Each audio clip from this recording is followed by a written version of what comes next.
So the White House Correspondents' dinner started just fine, and the people were chit-chatting, and everything was looking fine. And then suddenly things were not okay anymore. Everybody was alarmed because shots were fired. And at first, some people thought it was one of the waiters and waitresses dropping plates and breaking them.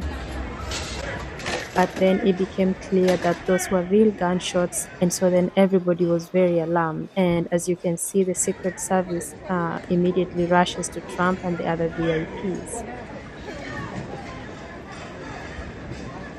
People are asked to get down, and they do. The correspondents have to go under the tables, literally, and Trump is rushed out of the room, and other VIPs, including the VP J.D. Vance and the chairperson of the Correspondents Association, the First Lady Melania Trump, and Caroline Levitt, they were all sitting up there, and they all have to rush out of the room.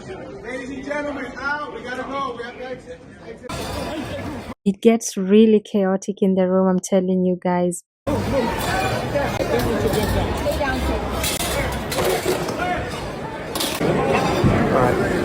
Katie, do you have all your stuff? I'm fine. So.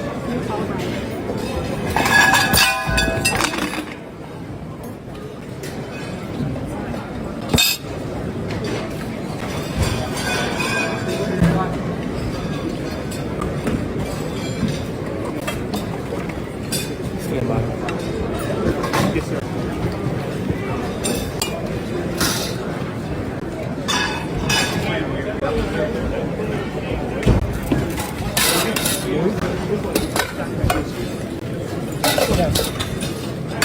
Go to your right. Go to your right.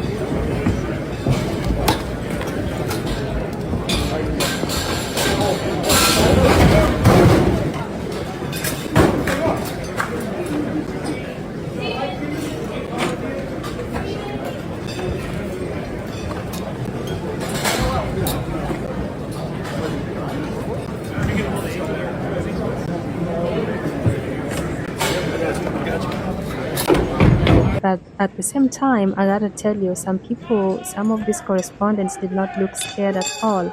They continue recording with their phones, some are making phone calls, and some are just sitting up, on their chairs. They're not getting under the tables or anything, and so some do not look scared at all. One thing I noticed was that VP Vance got snatched out of that podium much faster than President Trump. And I know that each one of them has their own security detail. And so maybe Vance's security detail was way faster. But yeah, he got snatched out fast. And then next was Trump, and the people are sitting around him.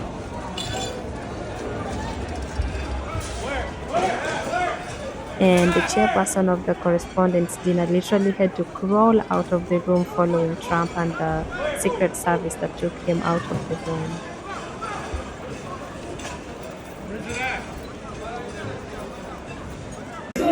Among the people who were escorted out was Erica Kirk, the widow of Charlie Kirk, and she was crying, saying she just wanted to get home. I just want to go fly. A while later, the chairperson of this White House Correspondents' dinner comes up on stage, and she announces that the event is going to resume. She says that they just have to find out how much time they have to wait, but that the event is going to resume, which is wild, like totally crazy. I have an announcement.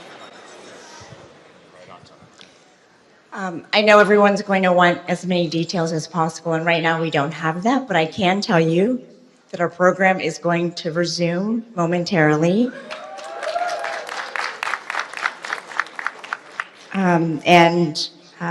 We will have more details to share also momentarily, but for now, please just be patient as we figure out just how much time it will be, but it shouldn't be that much longer. Thank you very much. Thank you. Another while later, the same lady comes back on stage. I think they rethought their decisions and decided that it was not wise to continue this event after what had just happened. The shooter had been taken into custody, of course, and one of the Secret Service agents had been shot, although he was wearing a vest. And so he was safe, but may have, sustained an injury even with the vest. That information is yet to be released.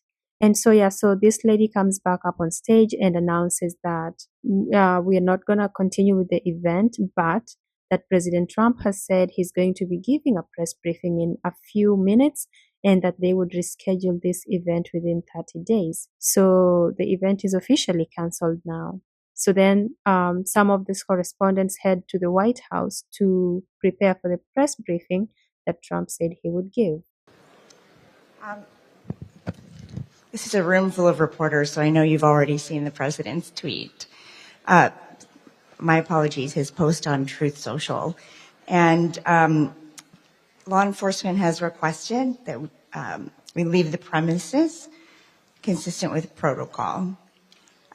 And he wanted to emphasize that nobody was hurt. He and the First Lady, the cabinet, everybody's safe.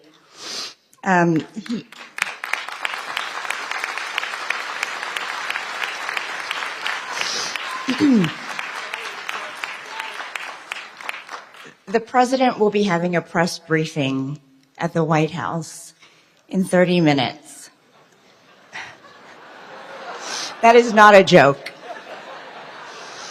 And he insists that we will reschedule this event in the next 30 days. And that he wanted to do it tonight. He wanted to continue despite the news, but has to follow security protocol. I said earlier tonight that journalism is a public service because when there is an emergency, we run to the crisis, not away from it. And on a night when we are thinking about the freedoms in the First Amendment, we must also think about how fragile they are. I saw all of you reporting, and that's what we do.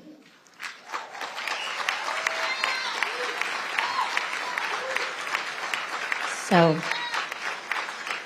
thank God everybody is safe, and thank you for coming together tonight. We will do this again. Thank you.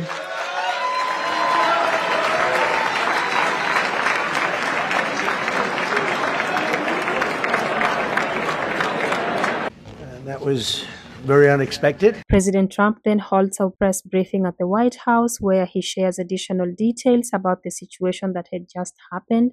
And it is there that people learn more details about the shooter and who he was and how it all happened.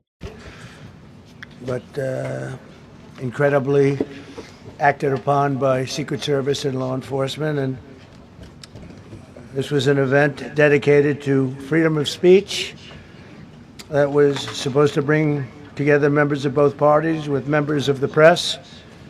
And in a certain way it did, because the fact that they just unified, I saw a room that was just totally unified. It was in one way very beautiful, a very beautiful thing to see. A man charged a security checkpoint armed with multiple weapons, and he was taken down by some very brave members of Secret Service, and they acted very quickly and have just released, for purposes of transparency, clarity, I've ordered it to be put out. You probably have it by now, put out on Truth and put out on many other platforms. A tape showing the violence of this thug that attacked our Constitution, and also showing how quickly Secret Service and law enforcement acted on our country's behalf. Really did a great job.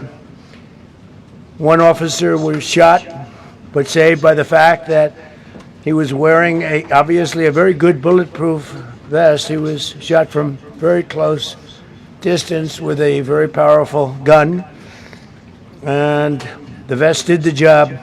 I just spoke to the officer, and he's doing great. He's in great shape. He is has very high spirits, and we told him we love him and respect him. And he's a very proud guy. He's very proud of what he does, Secret Service agent. And we looked at all of the conditions that took place tonight, and I will say, it's not a particularly secure building. And I didn't want to say this, but this is why we have to have all of the attributes of what we're planning at the White House. It's actually a larger room, and it's much more secure. It's drone-proof, it's bulletproof glass. We need the ballroom. That's why Secret Service, that's why the military are demanding it. First Lady and I were taken very well care of, very quickly rushed off the stage. Vice President J.D. Vance, who's here, was likewise beautifully done. He was just saying how quickly everybody acted, law enforcement, Secret Service in particular in this case, but law enforcement. Marco had the same thing. Pete was there. Pete didn't want any help. He didn't want anybody to help him. He doesn't want anybody to help him, but he did get some, didn't you? And I think you also said that it was very impressive. The man has been captured. They're going to his apartment. I guess he lives in California. And he's a sick person, a very sick person. And we don't want things like this to happen. But I said very importantly that we'll do it again within the next 30 days, and we'll make it bigger and better and even nicer. So I just want to thank everybody that was involved. I also want to thank the press, the media. You've been very responsible in your coverage. I will say I've been seeing what's been out. You've been very responsible. So Todd Blanche, I'd like to say a few words, and then we're going to have cash. And then you're going to go on. We can ask, I guess we can take a couple of questions. I want to thank the First Lady that was a rather traumatic experience for her. There was a lot of action taking place up there very quickly. But again, the response time was really incredible.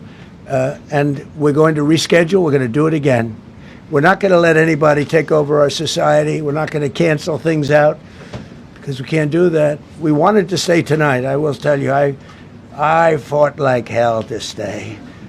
But it was protocol. They said, please, sir, because they didn't know there was a lot of action going on, and they didn't know could there be probably a lone shooter, but we'll find out. We'll find out very quickly. They have it very well under control. So I want to thank everybody very much. And Todd Blanche, please. Thank you very much, Mr. President. Tonight you saw the very worst and the very best of this country. You saw the very worst by the actions of that coward that the President just talked about. But you also saw the very best because you saw law enforcement do exactly what they're supposed to do. And you'll see the videos come out, I expect, very shortly, and you'll see law enforcement do exactly what we want them to do. And so I echo what President Trump just said, that we are extraordinarily grateful and appreciative of the men and women of law enforcement that did their jobs tonight, including one who was injured. This investigation is ongoing. I expect you will see charges filed shortly. The charges should be self-evident given the conduct, but as you'll hear, there will be multiple charges surrounding the shooting, around the possession of firearms, and anything else that we can get on this guy. The investigation is obviously ongoing and just started. There is federal law enforcement already working on search warrants and doing their job, and I don't want to get ahead of them and don't want to get ahead of the work that they're doing even as we speak. Director Patel and I were just on the crime scene a short while ago, and everybody in this room should rest assured that the Metropolitan Police Department, the FBI, Secret Service, everybody's on the scene doing their job. I know that the police chief is going to give an update from the scene as soon as we're finished here, and I obviously will lead the details of what they have learned to him. But in the meantime, I just want to thank everybody in this room for the courage. And I want to thank President Trump for his words, and I promise you, justice will be served. Thank you. Dr. Patel. Thank you, General. Thank you, Mr. President. The President's absolutely right. You saw the best resolve of American law enforcement because you, Mr. President, inspire them 24/7, 365. You give them the resources that they need, and they know that you have their back. And that is a changing dynamic in this country, and that's why you saw brave Secret Service agents respond immediately, swiftly, subdue and take down the suspect, and safeguard the lives of thousands of individuals at that hotel. Thanks to our interagency partnership with the Department of Homeland Security and the Metropolitan Police Department, the FBI was rapidly deployed onto the scene, took over the evidence response unit, is examining all the ballistics that were found on scene, to include the long gun and the shell casings. We are conducting witness interviews as we speak. You will hear from our team on the scene there with the mayor and the head of the FBI field division there. But please know what the Attorney General has just said reigns no truer. You saw the very best of America tonight. The very best unite us at a time of uncertainty, because we have leadership here with the president and the vice president that backs law enforcement, and the men and women that I shook their hands on the scene today could not have been prouder to show up on scene. And as the Attorney General said, make no mistake, we are conducting witness interviews. If you have any information whatsoever related to this event, 1-800-CALL-FBI, 1-800-CALL-FBI. No piece of information is too small. No piece of information is inadequate. We will evaluate it all. We will also be conducting interviews of those that were there.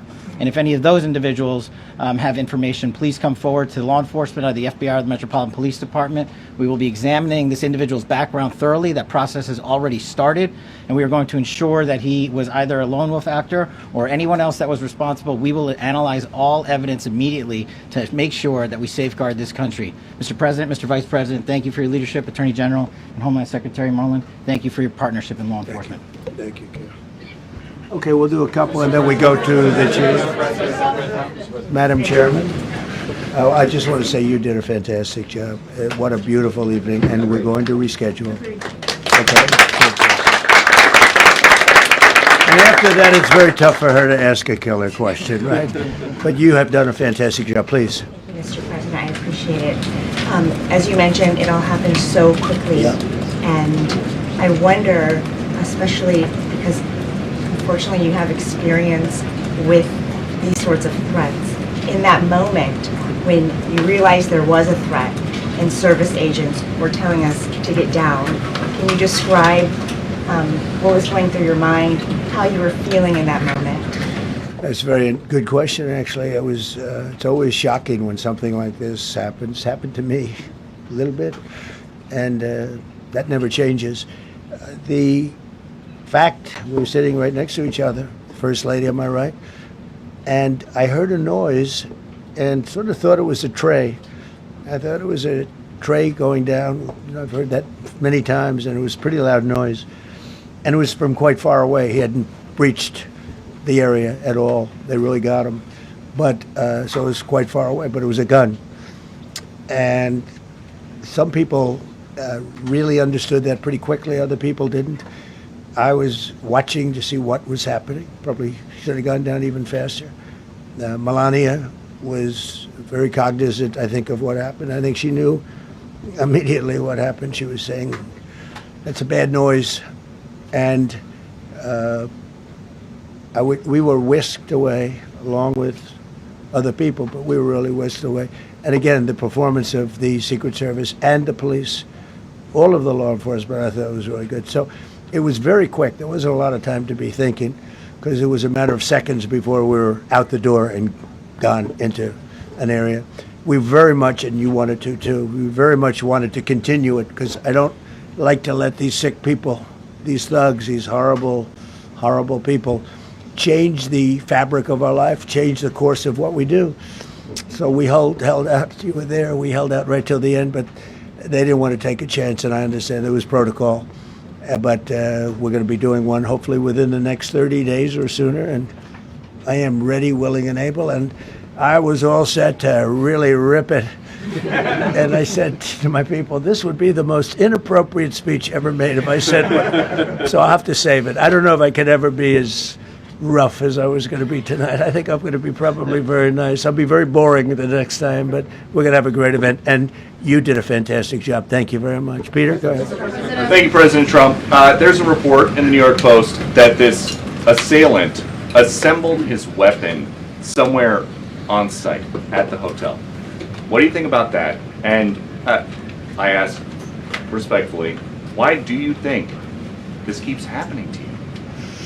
Well, you know, I've studied assassinations, and I must tell you, the most impactful people, the people that do the most, you take a look at the people, Abraham Lincoln, I mean, you go through the people that have gone through this, where they got them, But the people that do the most, the people that make the biggest impact, they're the ones that they go after.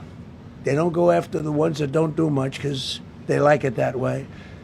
And when you look at the people that have either, whether it was an attempt or a successful attempt, they're very impactful people.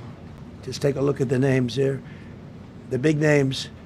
And I hate to say I'm honored by that, but I've done a lot. We've done a lot. We've taken this country, and we were a laughing stock for years, and now we're the hottest country anywhere in the world. We've changed this country, and there are a lot of people that are not happy about that. So I think that's the answer, Peter. And after Butler, your team for a while rethought outdoor events. Yeah. Do you think that you now need to rethink No. indoor Well, events? but then you just don't do events. No, I can't do that. I have to. It is what it is. We have to do it. The room was very, very secure. He charged from 50 yards away, so he was very far away from the room. And what did you think when you saw the video of how fast he was running? He was moving. He was really moving. And the reaction time was great. Boy, those guys, they had their guns drawn literally by the time he was there. They were shooting. That's right. I thought they were very impressive. And if I didn't, I'd let you know. I'm not going to be, I would not stand for that. No, I thought they were very impressive. Thank you, President Trump, and thank you for updating us on the Thank you. suspect earlier. Were you aware of any threats? Was your team aware of any threats beforehand? And do you believe you were the target of this tonight? I guess. I mean, these people they're crazy. They're crazy. And, you never know. He was very far away from me. He had to go through a lot. We had resources all over. We had resources sitting at tables, literally in disguise, sitting maybe at your table, who knows? But we had people all over the room, so he had a long way to go. That was really a first line of defense, and they got him. And they really, they acted incredibly. No, there was no notification. We had no idea. Go ahead, Do you know Kevin. any political motivations from this? Well, you never know. Now, we'll be able to tell you that maybe by tomorrow or the next day. He's in custody, and they're asking him a lot of questions. I guess they're going over, Todd, and they're already at his apartment. He lives in California. Yes, sir. And they're over there, so they'll be able to tell you. Thank you, Caitlin. President Trump, did the suspect say anything, or was he wearing anything that would allege some type of motive here? No, I mean, he was a guy who looked pretty evil when he was down. They had him down. He was fighting hard. He was in my opinion, a sick person. Who would do that but a sick person? But I think you're going to find everything about him. No reason to talk about it now. But tomorrow at this time, long before this time, you're going to know a lot of things about him. They seem to think he was a lone wolf, and I feel that too. Are you concerned about U.S. Secret Service protection ability? We saw several of the detailees take minutes to be escorted out of the room. No, they acted very quickly. No, I was very impressed by Secret Service. I mean, I'm the one, and Mark Wayne, you would agree with that, I think. Absolutely. I'm the one that would complain. You don't have to complain for me. I would be complaining. I'd be up here right now saying they didn't do their job. Oh, believe me, because, it's my life, and I want to live because I want to make this country great. That's why I want to live. But when you're impactful, they go after you. When you're not impactful, they leave you alone. Okay, a couple of more. Go ahead, please. Is there any indication that this shooting could have been linked to the war in Iran? I don't think so, but you never know. We're going to know a lot. We have the best people in the world working on it, and we're going to know a lot. Please. Mr. President, there's a lot. You, as well as some of us who have covered Butler, experienced another horrific day 2 years ago. Yeah. What felt similar? You had the First Lady with you today. What felt different? And you have another 2+ years in office. Are you concerned about something like this happening Well, I again? can't be concerned. I can only get great people. They did the job, in my opinion, a much better job than Butler. Butler had one weak spot that we all know about. Somebody should have been up there. But even Butler, we had our sniper on our side within 4.2 seconds from a distance of about 400 yards, one shot, and he was gone. And if he didn't do it, now, he's David. His name was David. I say, hello, David, every time I see him. David, I like you very much, David. But think of that. Now, if he doesn't hit him, and he hit him right between the eyes from 400 yards without any notice, nobody knew. He heard a sound. He looked over, and there was actually a tree that was somewhat in his way. You know the story very well. And he aimed, he fired, and if he didn't do that, beyond me, you would have had a lot more people killed. We lost one great person and 2 people very badly hurt. They're okay now. But no, that was so. In a sense, you know, that was pretty amazing the job they did. But they did have that one weak spot, as you know. They should have had that covered.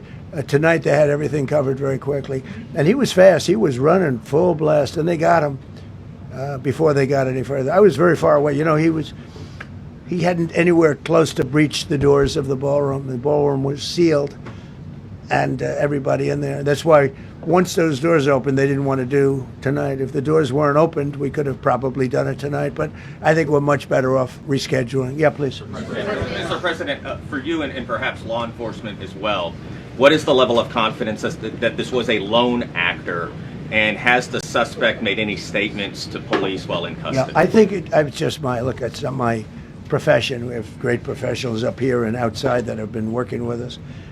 My impression is he was a lone wolf, whack job. These are crazy people.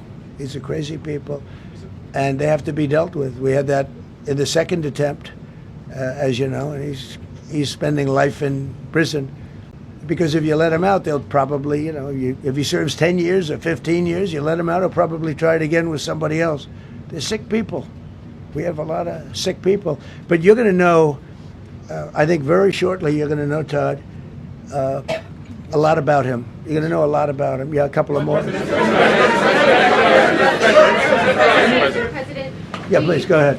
Are you concerned about political violence? This could be politically motivated. All violence. I'm concerned about everything. Look, but I can't be so concerned that you can't function. No, I'm here. It's a dangerous profession. You know, I tell the story, race car drivers, I think it's very dangerous. So if you take 1% and then take about 10% of 1%, just to break it down very easily, they die. So much less than 1%, 10% of 1%. I think bull riding is very dangerous. If you take about the same, 10% of 1%, much less than 1%. But if you take presidents, it's 5.8%. And about 8% are shot at. So nobody told me this was such a dangerous profession. If Marco would have told me, maybe I wouldn't have run. Maybe I would have said, I'll take a pass. No, it's a dangerous profession, but I don't view it that way. Look, I'm here to do a job. It's part of the job. It is a dangerous, I can't imagine that there's any profession that's more dangerous.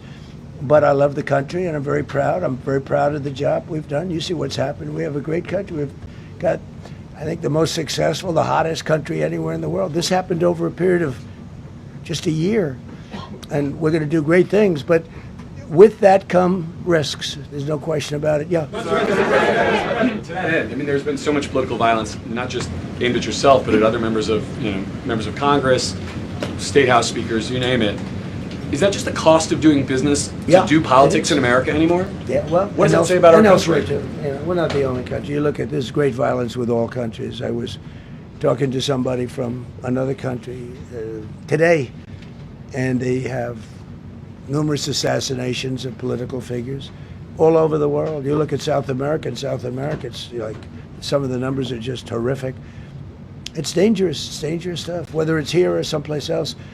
No country is immune. No country. Good question. Is it possible to turn that temperature down at this point?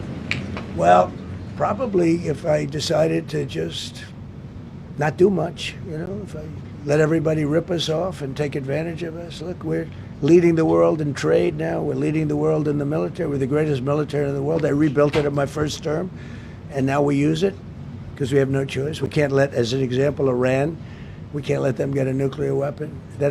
Everything will be peanuts compared to that if they ever were given a nuclear weapon, and they'd use it too. Marco and I were talking about it today. They would use it without even hesitation. We can't do that. It was a shame. I said, oh boy, look at the numbers. We just broke 50,000 in the Dow. We just broke 7,000 in the S&P. They said we couldn't do it in 7 years, in 5 years, 4 years. They were saying maybe in 5 or 6 years. And we did it in 1 year. And I called everybody together. I called all of these people and others, and I said, we have to take a little journey. I see to do this. We just had the great number. We just broke 50,000. Wasn't supposed to happen during my term. Wasn't reachable. We did it in 1 year. And I said, we're going to have to make a journey to Iran. They're going to have a nuclear weapon if we don't do it. We had the B-2 bombers take them out. I terminated in the first term the Obama agreement, the Iran nuclear agreement, which was a disaster. That was a road to a nuclear weapon. They would have used it. They would have used it 100%. So, when you do things like that, you become a target. If I wasn't doing that, I guess I'd be a lot less of a target. But I'm honored to be. Okay, one more question. Go ahead.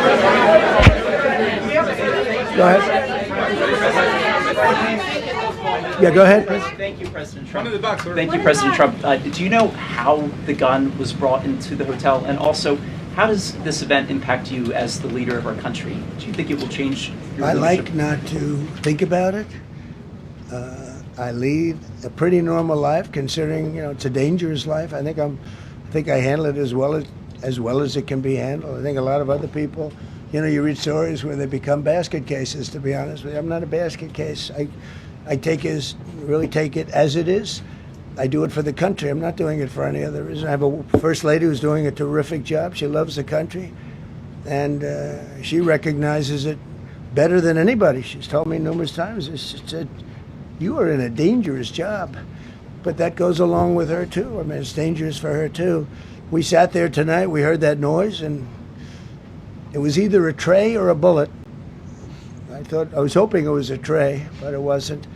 And again, we had some very brave people doing a great job, so we're very proud of them and happy with them. I just want to thank everybody. They will be able to give you all that information as to the names and everything else. I think we released the names already. Most of you would have it, but his name. We appreciate it. I see so many tuxedos and beautiful dresses.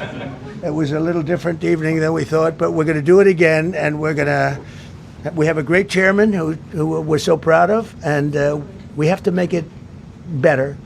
We'll make it safer, I guess, right? But we're going to make it even better. Okay, thank you very much. Thank you. About how impactful this was. Can we hear from her about? Well, honey, would you want to say something? Okay. Huh? One in the back. Right. Millions of people across the globe, in fact, are watching you. You demonstrated courageous leadership, and thank God you're alive. All of us are alive today. What is the message that you want to give to the world that this should change? What corrective measures can we take from here on? Well, all you can do, look, I don't care how many people you have, how good they are. They can be the greatest people. You have the greatest security in history. If you have a whack job who's got a brain, but it's a little bit distorted or a lot distorted, they can make trouble. I would say, Pete, right? They can make trouble. Some of these people are of genius level IQ, and they're nuts. So it can be trouble. So you do absolutely the best. You get the best. We have the best people. Well, look, it was proven tonight. He started running from 50 yards, and he was fast. He was like a blur on tape. He was moving. It was very impressive the way they got him, because a lot of people would be looking and saying, it's like a weird feeling, and they would let him get through, but they didn't let him get through. They drew those guns so fast. They looked like Matt Dillon. They looked like somebody that knew what they were doing, and we really do. But it comes with the territory. And if you want to do a great job, I really believe that. And you take a look at what's happened to some of our greatest presidents, and it doesn't happen to people that don't do anything. And it's not going to deter me from winning the war in Iran. I don't know if that had anything to do with it. I really don't think so, based on what we know. But we're going to continue to do a great job. That's all I can do. Thank you very much. We'll see you tomorrow. Thank you. Thank you. Sorry for the blurry video, but there's a video that was released that captures the gunman as he runs into the lobby. heading for the ballroom where the event was happening. Listen, you monitoring this there? Here it comes.